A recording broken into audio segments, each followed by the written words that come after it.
안녕하세요. 빛과 은혜의 말씀입니다. 오늘 여러분께 한 가지 질문을 드리고 싶습니다. 우리는 정말 기도하고 있을까요? 아침에 눈을 뜨면 습관처럼 주님 감사합니다 한마디 던지고, 식사 전에 형식적으로 고개 숙이고, 주일 예배 시간에 목사님이 기도하실 때 눈만 감고 있지 않습니까?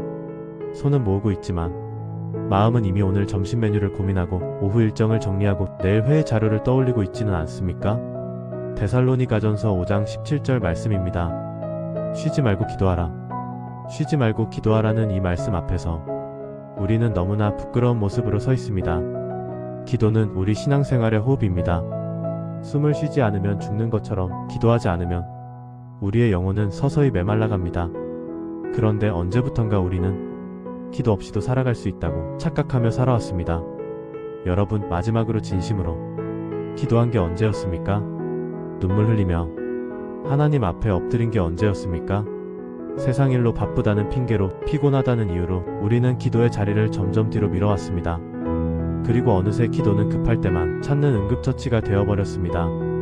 시험 앞두고, 취업 앞두고, 건강 문제 생기면 그때서야 급하게 하나님을 찾습니다. 평소엔 연락도 없다가 급할 때만 찾는 그런 관계, 과연 이것이 하나님께서 원하시는 기도의 모습일까요? 마태복음 6장 6절 말씀을 보십시오. 너는 기도할 때 내 골방에 들어가 문을 닫고 은밀한 중에 계신 내 아버지께 기도하라. 은밀한 중에 보시는 내 아버지께서 갚으시리라. 골방 기도, 은밀한 기도, 이것은 남에게 보이기 위한 기도가 아닙니다. SNS에 올리기 위한 경건의 시간이 아닙니다. 오직 하나님과 나 단둘이 마주하는 그 거룩한 시간입니다. 그런데 우리는 언제부턴가 그 골방을 잃어버렸습니다. 핸드폰 알림이 울리고, 메신저가 진동하고, 유튜브 알고리즘이 추천 영상을 띄우는 이 시대에 우리는 고요함을 잃어버렸습니다. 조용히 앉아 기도하려 하면 5분도 채 못 가. 핸드폰을 집어들고 10분도 안 돼서 무언가 할 일이 생각납니다. 우리의 마음은 분주함에 길들여져 있고 고요함을 견디지 못하게 되었습니다. 야고보서 4장 8절은 이렇게 말합니다. 하나님을 가까이 하라, 그리하면 너희를 가까이 하시리라. 하나님은 지금도 우리를 기다리고 계십니다. 우리가 돌아오기를, 우리가 다시 기도의 자리로 나오기를 간절히 기다리고 계십니다. 문제는 하나님이 멀어지신 게 아닙니다. 우리가 멀어진 겁니다. 우리가 기도를 멈춘 겁니다. 우리가 그 관계를 방치한 겁니다. 돌이켜보십시오. 기도가 살아있던 시절을 기억하십니까? 새벽마다 하나님과 교제하던 그때, 말씀 앞에 무릎 꿇고 은혜의 눈물 흘리던 그 순간들을 기억하십니까? 그때 여러분의 삶은 어땠습니까? 평안이 있었고, 확신이 있었고, 담대함이 있었습니다. 세상이 흔들려도 우리는 흔들리지 않았습니다. 왜냐하면 우리에게 기도가 있었기 때문입니다. 시편 55편 17절 말씀입니다. 저녁과 아침과 정오에 내가 근심하여 탄식하리니 여호와께서 내 소리를 들으시리로다. 다윗은 하루 3번 기도했습니다. 저녁에, 아침에, 정오에 그는 쉬지 않고 하나님께 나아갔습니다. 왕의 자리에 있으면서도, 바쁜 나라 일을 돌보면서도 그는 기도를 멈추지 않았습니다. 그것이 그를 하나님의 마음에 합한 사람으로 만들었습니다. 우리도 다시 시작해야 합니다. 기도의 자리로 돌아가야 합니다. 형식적인 기도가 아니라, 진심 어린 기도를, 습관적인 기도가 아니라, 간절한 기도를, 의무적인 기도가 아니라 사랑의 기도를 회복해야 합니다. 지금 이 순간부터 다시 시작할 수 있습니다.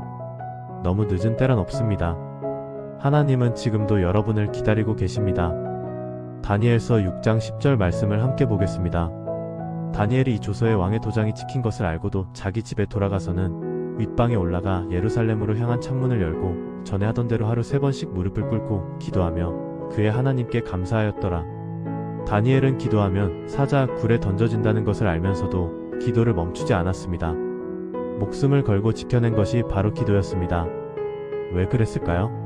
다니엘에게 기도는 선택이 아니었기 때문입니다. 기도는 그의 생명줄이었고 그의 힘의 근원이었으며 하나님과의 관계 그 자체였습니다. 그는 기도 없이는 살 수 없었습니다. 바빌론 포로로 끌려와 이방 땅에서 살면서도, 높은 관직에 올라 바쁜 업무에 시달리면서도 그는 하루 3번 기도하는 것을 멈추지 않았습니다. 우리는 어떻습니까? 우리에게 기도는 어떤 의미입니까? 목숨을 걸 만큼 소중한 것입니까?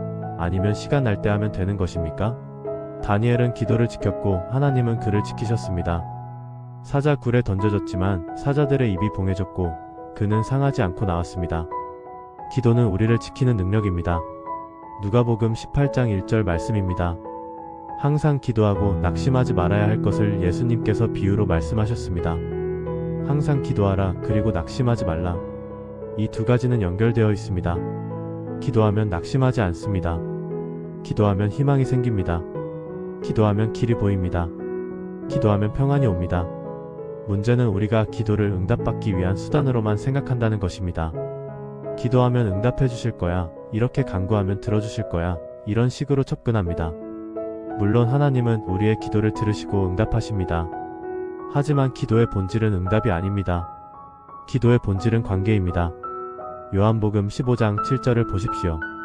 너희가 내 안에 거하고 내 말이 너희 안에 거하면 무엇이든지 원하는 대로 구하라 그리하면 이루리라. 주목해야 할 부분은 내 안에 거하고라는 전제 조건입니다. 먼저 주님 안에 거해야 합니다. 그분과 연결되어 있어야 합니다. 그분과 친밀한 관계 속에 있어야 합니다. 그럴 때 우리의 기도는 응답됩니다. 왜냐하면 그분 안에 거할 때 우리의 원함이 변하기 때문입니다. 우리의 욕심이 그분의 뜻으로 바뀌기 때문입니다. 내가 원하는 것이 아니라 하나님이 원하시는 것을 구하게 되기 때문입니다. 그래서 기도는 우리의 요구사항을 하나님께 전달하는 것이 아니라 하나님의 마음을 우리가 깨닫는 과정입니다. 빌립보서 4장 6절에서 7절 말씀입니다. 아무것도 염려하지 말고 다만 모든 일에 기도와 간구로 너희 구할 것을 감사함으로 하나님께 아뢰라. 그리하면 모든 지각에 뛰어난 하나님의 평강이 그리스도 예수 안에서 너희 마음과 생각을 지키시리라. 기도하면 평강이 옵니다. 세상이 줄 수 없는, 환경이 좌우할 수 없는 모든 지각에 뛰어난 하나님의 평강이 우리 마음을 지킵니다. 그런데 우리는 기도 없이 평안을 찾으려 합니다. 유튜브 보면서 위로받으려 하고 친구와 수다 떨면서 스트레스 풀려 하고 쇼핑하고 먹고 마시면서 공허함을 채우려 합니다. 그것들이 나쁘다는 게 아닙니다. 하지만 그것들은 일시적일 뿐입니다. 진정한 평안은 기도에서 옵니다. 하나님과의 교제에서 옵니다. 여러분, 기도는 의무가 아닙니다. 기도는 특권입니다. 전능하신 하나님께서 우리의 기도를 들으신다는 것, 이것이 얼마나 놀라운 은혜입니까? 우주 만물을 지으신 창조주 하나님께서 우리 같은 죄인의 기도에 귀 기울이신다는 것, 이것이 얼마나 감격스러운 일입니까? 시편 116편 1절에서 2절 말씀입니다. 내가 여호와를 사랑하는 것은 여호와께서 내 음성과 내 간구를 들으심이로다. 여호와께서 내게 귀를 기울이셨으므로 내가 평생에 그를 부르리로다. 하나님은 들으십니다. 여러분의 작은 신음도, 여러분의 깊은 탄식도, 여러분의 간절한 부르짖음도 다 들으십니다. 누가복음 11장 9절에서 10절 말씀을 보겠습니다. 내가 너희에게 이르노니 구하라 그리하면 너희에게 주실 것이요, 찾으라 그리하면 찾아낼 것이요, 문을 두드리라 그리하면 너희에게 열릴 것이니 구하는 이마다 받을 것이요, 찾는 이는 찾아낼 것이요, 두드리는 이에게는 열릴 것이니라. 구하라, 찾으라, 두드리라. 이것은 모두 능동적인 행동입니다. 기다리기만 하는 게 아니라 구해야 합니다. 멈춰있는 게 아니라 찾아야 합니다. 서있기만 하는 게 아니라 두드려야 합니다. 기도는 행동입니다. 무릎 꿇는 행동이고, 시간 내는 행동이고, 세상 것을 내려놓는 행동입니다. 기도는 믿음의 표현입니다. 하나님을 신뢰한다는 고백이고, 내 힘으로 안 된다는 인정이고, 주님만이 내 구원이라는 선포입니다. 에베소서 6장 18절 말씀입니다. 모든 기도와 간구를 하되 항상 성령 안에서 기도하고 이를 위하여 깨어 구하기를 항상 힘쓰며 여러 성도를 위하여 구하라. 항상 기도하라, 깨어 기도하라, 힘써 기도하라. 기도는 편안한 자리가 아닙니다. 기도는 영적 전투입니다. 졸음과 싸우고 게으름과 싸우고 세상 유혹과 싸우며 지켜내야 하는 것이 기도입니다. 초대교회를 보십시오. 사도행전 2장 42절 말씀입니다. 그들이 사도의 가르침을 받아 서로 교제하고 떡을 떼며 오로지 기도하기를 힘쓰니라. 초대교회 성도들은 오로지 기도하기를 힘썼습니다. 그 결과 성령의 역사가 일어났고 수많은 사람이 회개하고 돌아왔으며 복음이 온 세상으로 퍼져나갔습니다. 기도하는 교회는 살아있고 기도하는 성도는 능력이 있습니다. 오늘날 우리 교회가 우리 신앙이 힘이 없는 이유는 간단합니다. 기도가 없기 때문입니다. 새벽 기도의 참석자가 줄어들고 수요 예배 자리가 비어가고 개인 경건의 시간이 사라지고 있습니다.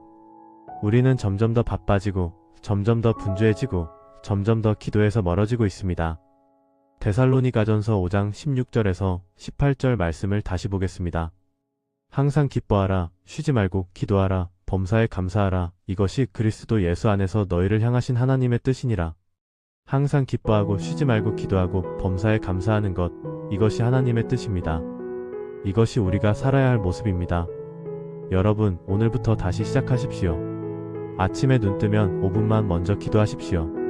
출근길에 차 안에서, 지하철에서, 걸어가면서 마음으로 기도하십시오. 점심시간에 잠깐이라도 조용한 곳에서 하나님께 감사하십시오. 잠자리에 들기 전 오늘 하루를 돌아보며 회개하고 감사하십시오. 처음엔 어색할 겁니다. 무슨 말을 해야 할지 모를 수도 있습니다. 괜찮습니다. 하나님은 화려한 기도를 원하지 않으십니다. 중언부언하는 기도를 원하지 않으십니다. 마태복음 6장 7절에서 8절 말씀입니다. 기도할 때 이방인과 같이 중언부언하지 말라. 그들은 말을 많이 하여야 들으실 줄 생각하느니라. 그러므로 그들을 본받지 말라. 구하기 전에 너희에게 있어야 할 것을 하나님 너희 아버지께서 아시느니라. 진심 어린 한마디면 됩니다. 하나님, 오늘도 살게 해주셔서 감사합니다. 이것만으로도 충분합니다. 주님, 제가 힘듭니다. 도와주세요. 이것만으로도 기도입니다. 중요한 건 형식이 아니라 마음입니다. 길이가 아니라 진정성입니다. 로마서 8장 26절 말씀입니다. 이와 같이 성령도 우리의 연약함을 도우시나니 우리는 마땅히 기도할 바를 알지 못하나 오직 성령이 말할 수 없는 탄식으로 우리를 위하여 친히 간구하시느니라. 우리가 어떻게 기도해야 할지 모를 때도 성령님이 도우십니다. 우리의 연약함을 아시고 우리의 부족함을 아시고 그분이 우리를 위해 간구하십니다. 그러니 두려워하지 마십시오. 부담 갖지 마십시오. 지금 이 순간부터 다시 기도의 자리로 나아오십시오. 하나님은 지금도 여러분을 기다리고 계십니다. 탕자의 아버지처럼 먼 길을 바라보며 돌아올 자녀를 애타게 기다리고 계십니다. 시편 34편 18절 말씀으로 마무리하겠습니다. 여호와께서는 마음이 상한 자를 가까이 하시고 충심으로 통회하는 자를 구원하시는도다. 상한 마음 그대로 나아오십시오. 부서진 모습 그대로 하나님 앞에 엎드리십시오. 그분은 여러분을 가까이 하시고 여러분을 구원하실 것입니다. 그리고 여러분, 지금 이 순간 마음속에 품은 기도 제목이 있다면 댓글에 남겨주세요. 함께 중보하며 함께 기도하겠습니다. 서로의 기도를 통해 이 채널이 은혜의 통로가 되길 바랍니다. 오늘 이 말씀이 마음의 울림이 되셨다면 구독과 좋아요, 알림 설정으로 함께 은혜를 나누어 주시기 바랍니다. 주님의 평안이 여러분의 삶에 가득하시기를 축복합니다. 주님 안에서 사랑하고 또 감사드립니다.